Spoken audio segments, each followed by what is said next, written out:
Syederelun suasana pemungutan suara ulang di TPS 03 Kampung Kramat, Kecamatan Kuta Alam pada Kamis 22 Februari 2024 berlangsung tertib dan aman. Pemungutan suara ulang tersebut dilakukan lantaran TPS tersebut bermasalah saat pemilu 14 Februari lalu. Dan PSU itu dilakukan setelah adanya rekomendasi dari Panwasli Kota Banda Aceh. Ketua KIP Banda Aceh Yusri Razali mengatakan PSU ini karena ada warga yang melakukan pencoblosan terhadap 10 lembar surat-surat DPR RI, kemudian dimasukkan ke dalam kotak surat DPR RI, kemudian dibuka sebelum waktunya membuka oleh petugas KPPS.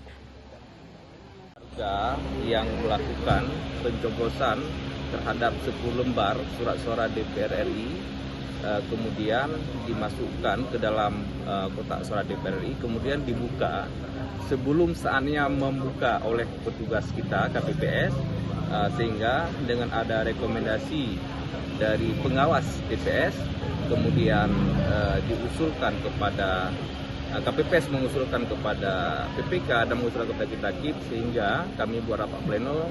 Kami putuskan adalah PSU khusus untuk DPR RI untuk TPS 3 Kampung Kramat, Kota Banda Aceh. Lalu setelah pengusulan dari KPPS untuk dilakukan pemungutan suara ulang. Setelah rapat pleno diputuskan adalah PSU khusus untuk DPR RI untuk TPS 3 di Kampung Kramat, Banda Aceh. Berdasarkan pantauan pelaksanaan berlangsung tertib di bawah pengawalan ketat pihak berwajib.